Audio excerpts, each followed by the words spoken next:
दुनिया के दिग्गज ब्रोकरेज हाउस मॉर्गन स्टैनली ने भारतीय शेयर बाजार को लेकर एक ऐसी भविष्यवाणी की है जिससे इन्वेस्टर्स के बीच जो है उत्साह भर दिया। मॉर्गन स्टैनली की ताज़ा स्ट्रैटेजी आउटलुक रिपोर्ट में ये उम्मीद जताई गई। फर्म का कहना है कि साल 2026 के दिसंबर तक यानी एंड तक सेंसेक्स जो है 1,07,000 के लेवल को छू सकता है। प्रवीण सर, ये कोई छोटी बात नहीं है, बल्कि ये बताता है कि आने वाले सालों में जो है भारतीय बाजार अपनी पुरानी रफ्तार को फिर से हासिल करने वाले हैं। उनका ये भी मानना है कि अगर देश की जो आर्थिक नीतियां हैं और जो ग्लोबल कंडीशंस अगर फेवरेबल रहे तो हमारा जो बेंचमार्क इंडेक्स है वो मौजूदा स्तर से यानी जो करंट लेवल है उससे करीब 27% तक की जोरदार जो है उछाल दिखा सकता है। कैसे देख रहे हैं इस खबर को आफ्टर मल्टीपल रिपोर्ट्स? जो ग्लोबल ब्रोकरेज हाउस की जो रिपोर्ट्स है, तमाम लोग जो है बुलिश होते हुए नजर आ रहे हैं सर। अब जेपी मॉर्गन स्टैनली भी इस लिस्ट में आ गई है सर।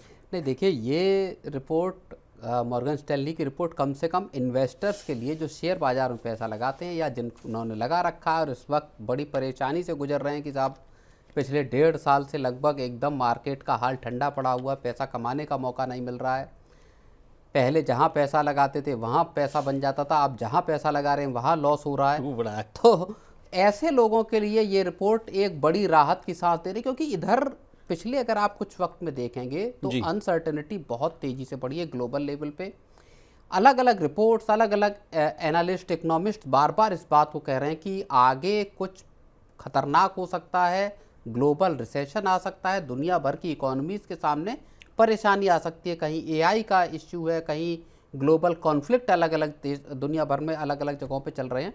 ऐसे वक्त पे अगर मॉर्गन स्टैनली की रिपोर्ट और इस पिछले कुछ वक्त में भारत को लेके, इकोनॉमी को लेके जो रिपोर्ट्स आई हैं, वो सारी की सारी कम से कम इंडियन इन्वेस्टर्स के लिए राहत की बात, एक तरह से खुशखबरी की जैसी है। जैसा इसमें कहा गया है कि 1,07,000 पे सेंसेक्स पहुंच सकता है, यानी अगर 27% का गेन यहाँ से दिखा रहा है तो इसका मतलब मार्केट में पैसा बनाने के मौके इन्वेस्टर्स को आगे मिल सकते हैं। जी, अब कल ही सर देखिए ना, मनी सेंटर पर हम लोगों ने डिस्कस किया कि जेपी डिमॉन साहब जो हैं वो उन्होंने कह दिया कि अमेरिका का हाल तो ऐसा हो जाएगा जैसा यूरोप का हाल हो चुका है। वहाँ मंदी की आशंकाएं हैं। कहा जा रहा था कि ट्रंप के जो टैरिफ्स की वजह से वहाँ जो है बड़ी खुशहाली आ गई, खूब पैसा आ रहा है। लेकिन वो कह रहे हैं, एनालिस्ट कह रहे हैं, इकोनॉमिस्ट कह रहे हैं और तमाम जो एक्सपर्ट्स हैं वो कह रहे हैं कि हकीकत कुछ दूसरी है। अमेरिका में महंगाई जो है चरम पर है, लोग खरीदारी कर नहीं रहे और जो वहाँ स्थिति है वो यूरोप की जैसे होने वाली है। तो अमेरिका की हालत खस्ता होने वाली है और भारत जो है बल्ले बल्ले। नहीं, बिल्कुल, न केवल जेमी डिमोन या जेपी मॉर्गन बल्कि अश्वत्थ दामोदरन की भी जो वैल्यूएशन गुरु माने जाते हैं उनकी चेतावनी है। फिर आप रॉबर्ट कियोसाकी को देख लीजिए, उनकी जो बात आ रही है। जापान में हालात जिस तरह के हैं उसमें ख़राब हुए हैं। अगर बिल्कुल रिसेंट आप देखेंगे तो जापान को स्टिमुलस पैकेज लाना पड़ सकता है। चाइना की हालत हमको सबको पता है, चाइना किस तरह की परिस्थितियों से गुजर रहा है। Russia on the verge of recession. हाँ, रशिया की हालत अपनी अलग खराब है, ग्लोबल ट्रेड में अलग थलग एक तरह से होता हुआ नजर आ रहा है। ऐसे मौके पे भारत की इकोनॉमी एक स्टेबिलिटी दिखा रही है। दूसरे क्वार्टर के जो ग्रोथ के नंबर हैं वो भी लगातार ऐसा लग रहा है कि 7% या उससे ऊपर ग्रोथ भारत की जाती हुई दिखाई दे रही है। तीसरी जो बड़ा फैक्टर है वो है महंगाई का। महंगाई जो है वो 1% के आसपास चल रही है, 1.5% के आसपास चल रही है। महंगाई जो कंट्रोल में है।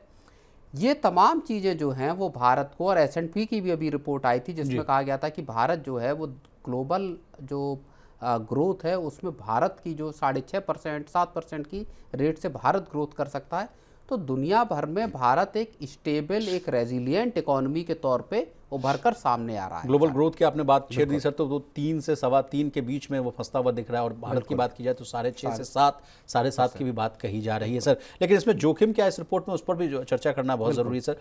कहा जा रहा है कि अभी तो जो तेल की कीमतें हैं सर वो करीब जो है $65 प्रति बैरल के आसपास है। लेकिन रिस्क की बात की जाए तो कहा जा रहा है कि अगर तेल की कीमतें बढ़ती हैं, जिस तरह से अभी आप देखिए ना सर, ट्रेड डील को है, ये एक बहुत ही बेस्ट एग्जांपल आप देखिए। कल रोज कहा जाता है कि ट्रेड डील हो जाएगी, लेकिन उसके बाद एक सब हुआ फेंक दिया जाता है। अगर आपने फिर रशिया से तेल खरीदने की शुरुआत की तो भाई 500% का टैरिफ आप पे लग जाएगा और इन तमाम देशों पर लगेगा जो वहाँ से तेल खरीद रहे। तो अनसर्टेनिटी तो बढ़ती है ना बॉस, उसी के साथ बढ़ेगा क्रूड ऑयल की कीमतें। तो ये एक रिस्क जो है ये कहा जा रहा है। इस पर कुछ आप टिप्पणी करना? बिल्कुल, क्रूड के प्राइस भारत के लिए हमेशा से सेंसिटिव रहे हैं। भारत का इंपोर्ट बकेट का एक बड़ा हिस्सा क्रूड ऑयल फिल करता है। बड़ा जो डॉलर का आउटगो है वो क्रूड को लेके होता है। अमेरिका के सैंक्शंस के बाद भारत के लिए थोड़ा मुश्किल है, चूंकि अमेरिका के साथ ट्रेड डील भी करनी है, तो रूस के साथ क्रूड का जो खरीदारी है भारत की, वो भी थोड़ी सी भारत को कम करनी पड़ेगी। और कल ही भारत ने अमेरिका के साथ एलपीजी खरीद की, एक बड़ी डील भारत ने अमेरिका के साथ की है। 10% अपनी डोमेस्टिक ज़रूरत का हिस्सा भारत यूएस से खरीदेगा एलपीजी के तौर पे। तो एक ट्रेड डील की तरफ भारत और अमेरिका बैलेंसिंग करने की कोशिश की जा रही है कि भाई हम रशिया से नहीं खरीद रहे हैं, अमेरिका आपसे भी कुछ खरीद रहे हैं, कुछ जो है साउथ वेस्टर्न कंट्री से भी खरीदने की कोशिश की जा रही है, मिडिल ईस्ट से, माफ कीजिए। बिल्कुल। तो यहाँ पे आप देखिए, रूस और यूक्रेन की जंग अभी रुकी है नहीं, और दूसरी तरफ जो इजराइल और हमास की जंग है वो भी बीच बीच में रह रह के उठती रहती है। तो अगर रूस यूक्रेन की जंग थमती है तो शायद एक मार्केट में स्टेबिलिटी यहाँ पे क्रूड की में नजर आए। सर, एक और रिस्क की बात कही जा रही है, कहा जा रहा है कि अगर कंपनियों की कमाई जो है उस स्तर पर नहीं होती है, तब ये जो है हमारी जो वैल्यूएशन है या जो टारगेट है, ये अनुमान के मुताबिक पूरा होता हुआ नहीं दिखेगा। सर, इस पर भी आपसे हम टिप्पणी करना चाहेंगे। क्वार्टर 2 के जो कहा जा रहा है कि नतीजे आने वाले हैं, वो उम्मीद से अगर मान लीजिए मुताबिक ना आए। क्वार्टर 2 के नतीजे अब तक जो आए हैं वो अच्छे रिजल्ट्स एक तरह से कहे जा सकते हैं। अर्निंग ग्रोथ असल में रिकवरी के मोड में दिखाई दे रही है। कंपनियों की अर्निंग्स जो है वो अब सुधरती हुई नजर आ रही है, और इसी चीज का दरअसल पूरे देश की इकोनॉमी को इंतजार था कि एक बार कंपनियों की अर्निंग जो है वो सुधरे, थोड़ी पटरी पे आए। और यहीं से उसका रास्ता भी खुल रहा है जो प्राइवेट केपेक्स अटका हुआ था।